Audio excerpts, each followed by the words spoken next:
저희들은 이렇게 자주 들어서 그렇죠.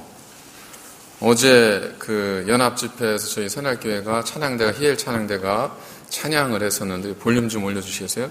찬양을 드렸었는데, 근데 끝나고 나서 그 밖에서 인사하실 때 이제 주총회장 목사님도 오셨었고, 그리고 많은 목사님들이 새날교회 찬양대에 대해서 정말 너무 그 감명받고, 너무 아름답고, 너무 멋있다고, 그 주총회장님은 새날교회 찬양대 짱이라고 그 인사를 참 많이 받았습니다.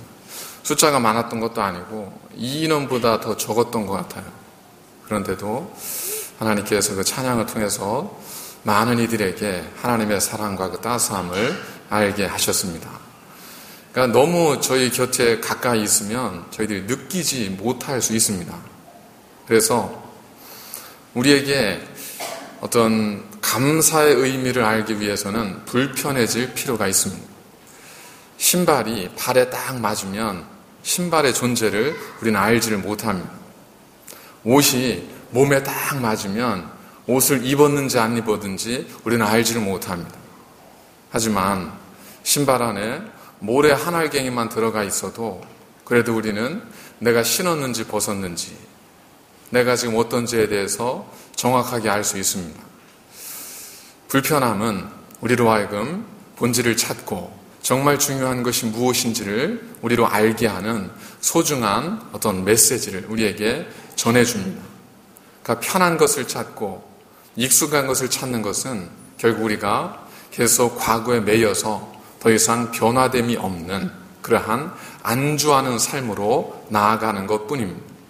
저희들이 11월 마지막 주부터 해서 4번에 걸쳐서 2017년을 준비하는 저희들의 새로운 마음가짐과 새로운 삶의 모습에 대해서 하나님 말씀을 계속해서 함께 나누고 있습니다. 지난주에도 말씀드린 것처럼 익숙함은 결국 우리를 편안하게는 만들지만 올바르게 만들지는 못합니다. 자세가 굽어져 있어도 익숙해지면 이게 편안해질 수 있습니다. 하지만 그것이 우리에게 옳은 건 아니고 좋은 건 아니지 않습니까? 그래서 저희들이 2017년이 오기 전에 우리 안에 있는 변화되어져야 될 모습, 하나님 말씀을 통해서 우리에게 새로워져야 될 모습들이 있으면 그러한 것들을 좀 새롭게 변화시키는 노력들, 인식으로 사람이 바뀌어지는 것이 아니라 의지적 결단과 따르고자 하는 순종의 마음이 있어야 하지 않겠습니까?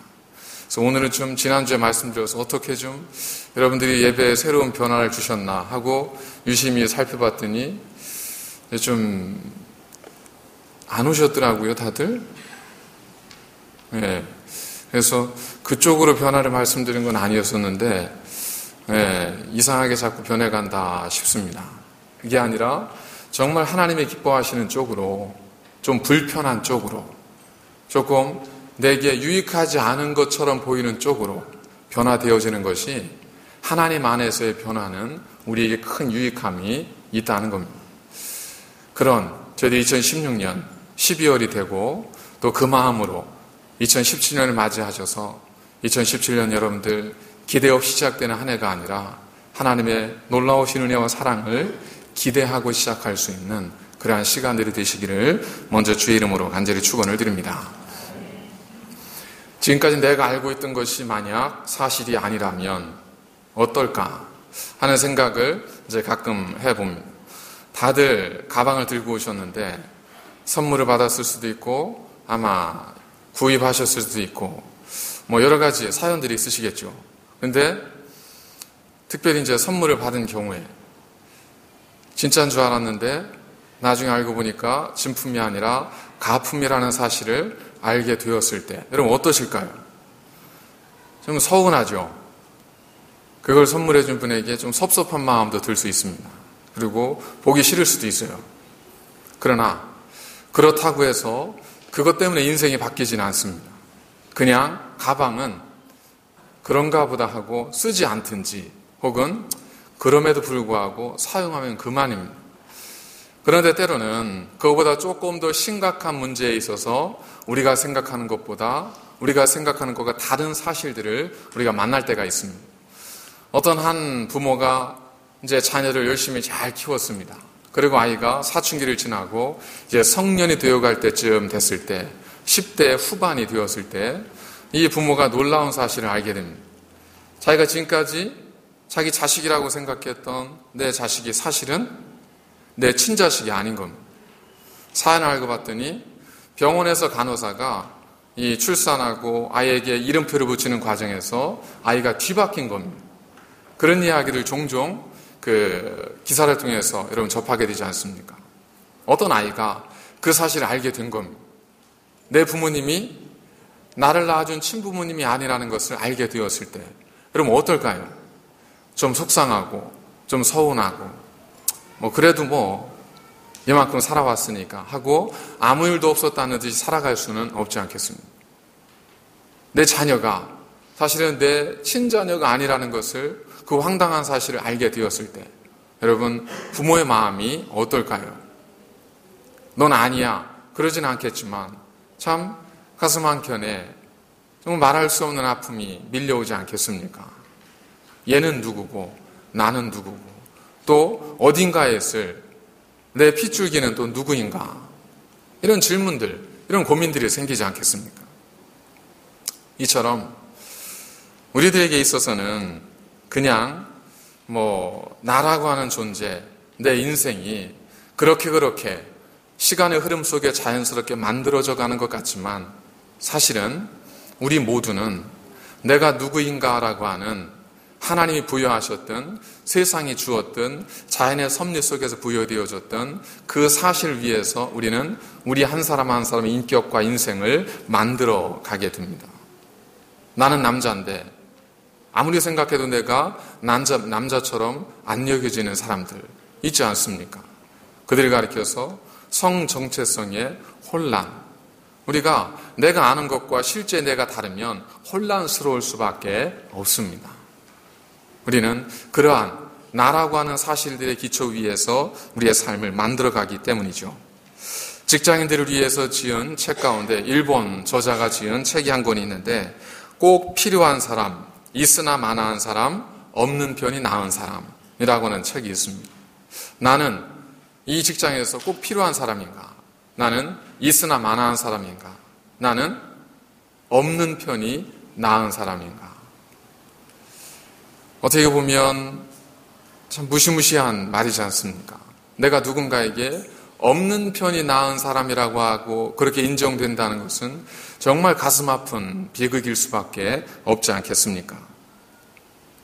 우리들이 가지고 있는 것도 마찬가지입니다. 우리가 가지고 있는 것 가운데 내게 정말 꼭 필요한 것이 있습니다. 그리고 내게 있어도 좋고 없어도 좋은 게 있습니다.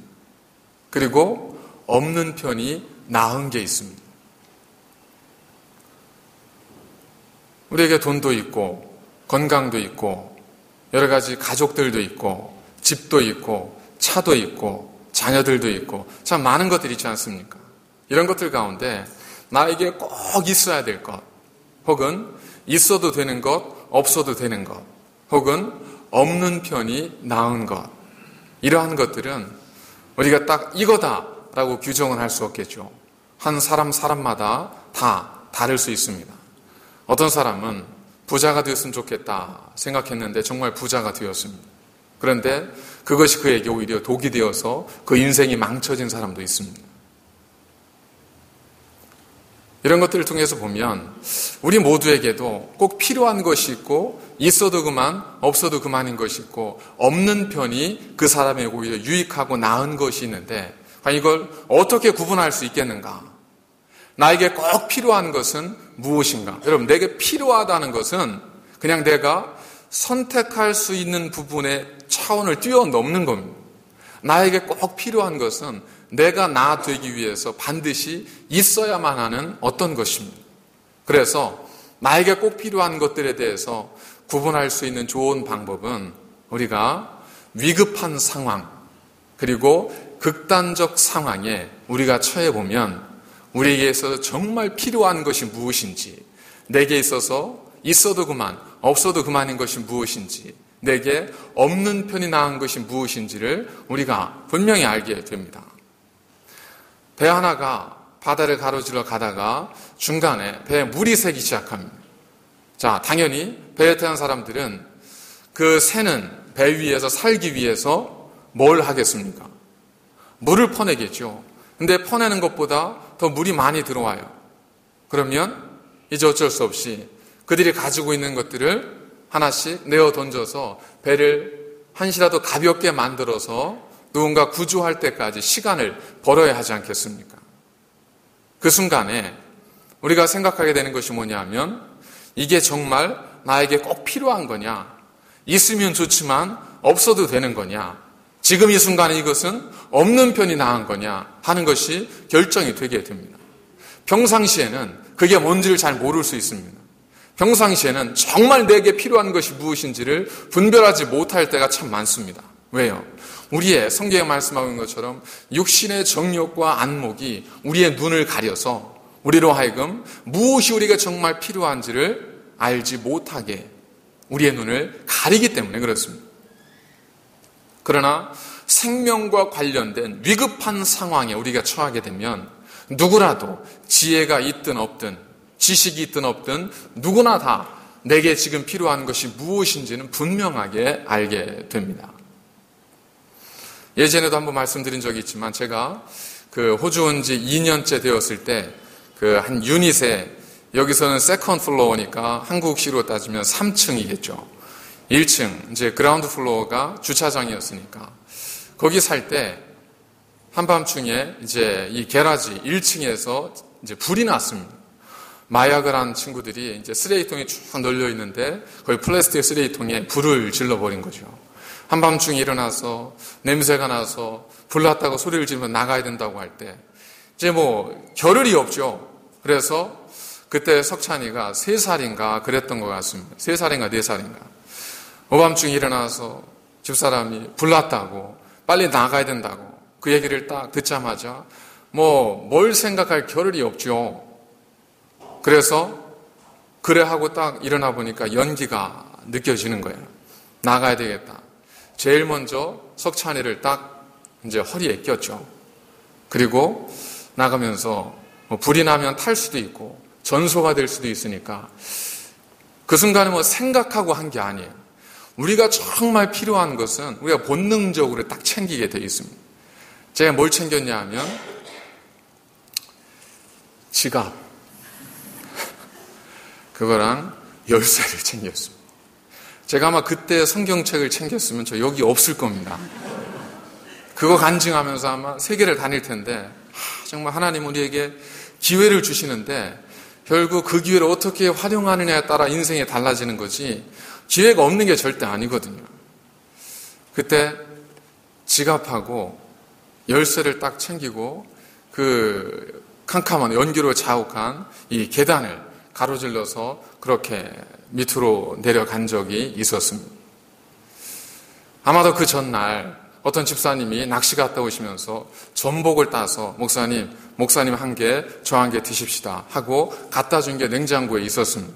내일 저걸 프라이팬에다가 마요네즈 슉 넣어가지고 좀 부드럽게 해서 먹으리라 이 생각을 하고 있었을 수 있죠. 불이 났습니다. 이제 나가야 되는 거예요. 생과 사의 갈림길이에요. 여러분 그게 생각날까요? 전복이 생각나겠어요? 왜요? 왜 생각이 나지 않을까요? 전복은 저의 생명과 직결되어지는 어떤 요소가 아니에요. 그건 있으면 좋지만 없어도 괜찮은 겁니다. 우리에게서 가장 중요한 것은 우리의 생명과 연결지어 생각할 때 드러나게 됩니다. 그것이 아닌 것, 그냥 내가 좋게 여기는 것, 내가 좋아 보이는 것, 내가 유익하게 생각하는 것, 이러한 것들은 어쩌면 우리에게 꼭 필요한 것이 아닐 수도 있다는 겁니다. 그리고 어떤 면에서는 꼭 필요하지도 않은 그것들이 마치 내 인생에 없어서는 안 될 소중한 것인 것처럼 붙들고 살아가다가 정말 내 인생에 없어서는 안 될 중요한 것들을 잃어버리고 살 수도 있다는 겁니다. 여러분의 인생에서 가장 중요한 것이 무엇이라고 생각하십니까? 나를 규정할 때 하나님 앞에서 너는 누구냐? 라고 했을 때 우리가 하나님 앞에 나는 누구입니다. 라고 어떻게 여러분들은 말씀하시겠습니까? 어떻게 여러분들은 하나님 앞에 고백하시겠습니까? 여러분의 직업을 말씀하실까요?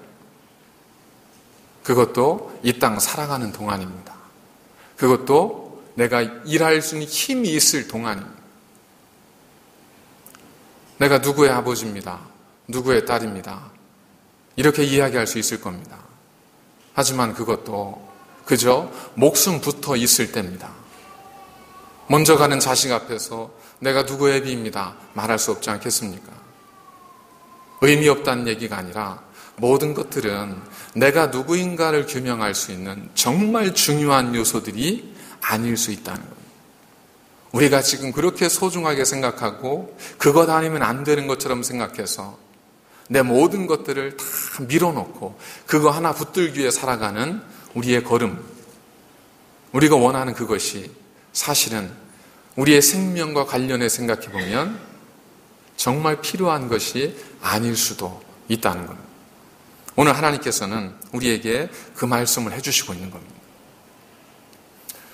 제가 불이 났다고 그랬지 않습니까? 불이 나서 소방차가 와서 다 진화를 하고 한 30분 정도가 지났는데, 근데 다들 이제 밖에서 야 이거 어떡하냐 뭐 이러고 있는 차에 2층에서 어떤 할아버지 한 분이 베란다 창문을 이렇게 열고 잠옷바람으로 이렇게 쭉 나오셨어요. 그러니까 나오신 모습을 보니까 무슨 일이 있나 하는 그런 표정이에요. 그러니까 이분은 불이 나서 소방차가 와서 불을 끄고 있는데도 그게 뭔 일이 있었는지를 모르시는 거예요.